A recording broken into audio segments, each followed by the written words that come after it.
अस्सलाम वालेकुम नाज़रीन, मैं हूं आसिफ जट। आपको कैसा लगे अगर मुर्दा लोग आपसे ईद मिलने आपके घर आ जाएं? जी, ऐसे लोग जो दुनिया फानी से रुखसत कर जाते हैं, अगर वही लोग कब्रों से निकल के आपको मिलने ईद आपके घर में आ जाएं तो आपको कैसा लगेगा?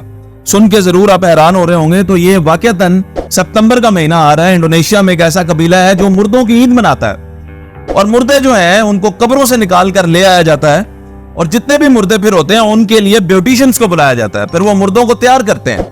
अगर उनके अंदर कोई बुजुर्ग हो तो फिर उनको एक और तरीके से ट्रीट किया जाता है। बच्चे हों जो मुर्दे हैं तो उनके पास फिर खिलौने रखे जाते हैं। कपल हो तो उनको शादी के जोड़े पहनाए जाते हैं और फिर लोग उनके साथ सेल्फियां लेते हैं। अगर कोई बूढ़े माँ बाप फोत हो गए थे किसी के, तो मुर्दा शक्ल में जब वो वापस आते हैं ईद के दिन, तो उनको क्या करते हैं, उनके बच्चे दूर दराज कबीलों से मिलने आते हैं अपने माँ बाप के साथ।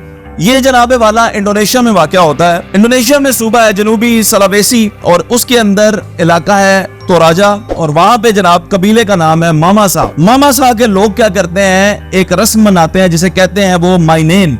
इसका मतलब है मुर्दों की ईद। और मुर्दों की ईद ये सितंबर में मनाते हैं और जैसे ही मुर्दे निकल कर आते हैं जनाबे वाला कब्रों से बाहर, तो सारा कबीला मिलकर उन्हें कहता है नए साल की मुबारकबाद। हालांकि सितंबर में नया साल तो नहीं होता, लेकिन हो सकता है कि उनके किसी कैलेंडर के मुताबिक वो नया साल ही होता होगा। जैसा कि मैंने आपको बताया कि मुर्दों को ना ये सिर्फ निकालते हैं बल्कि ब्यूटिशियंस को बुलाया जाता है, जश्न का समा किया जाता है, बरादरी इकट्ठी होती है, पूरी एक रस्म है।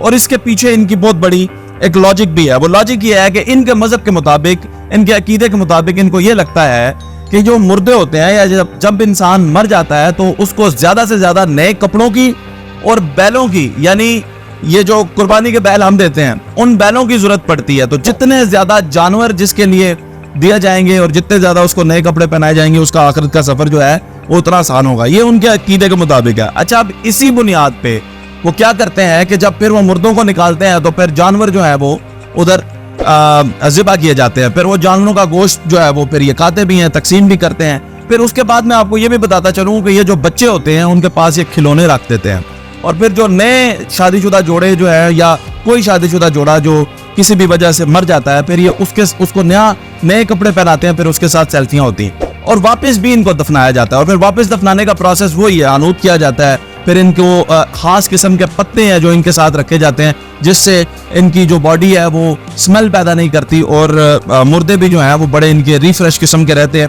अब चक्कर ये है कि जो बच्चे हैं ना, खास तौर पे उनको वापस दफनाते वक्त ये क्या करते हैं कि बड़ी बड़ी जो शाखें होती हैं ना दरख्तों की, उनमें रख देते हैं और फिर ये तसव्वुर करते हैं कि ये इसी पेड़ का हिस्सा बन जाएंगे और फिर दुनिया में हमेशा हमारे साथ रहेंगे। ये इनके अकायद की वजह से ये इस तरह के काम करते हैं। एक और अजीबोगरीब काम वो ये करते हैं कि जब ये इनको दफनाते वक्त मसाला लगाकर और फिर पत्तों में लपेट कर, खास किस्म के पत्तों में जब ये इनको दफनाने लगते हैं तो इनके हाथ ऐसे रख देते हैं और फिर ये उम्मीद रखते हैं कि ये जो हाथ है ऐसे ये दुआ करेंगे उनके लिए भी, अपने लिए भी। और फिर वो ये भी सोचते हैं कि जब दोबारा हमें निकालेंगे तो वो ऐसे ही हमें वेलकम करेंगे। ये भी उनको बड़ा अच्छा लगता है। तो ये दुनिया में अजीबो गरीब किस्म की रस्में हैं, अजीबो गरीब किस्म के काम हैं जो होते हैं। और सितंबर में अब जो है माइनेन जो है इंडोनेशिया में दोबारा मनाई जाएगी और इसीलिए आज हमने आपको माइनेन के हवाले से बताया।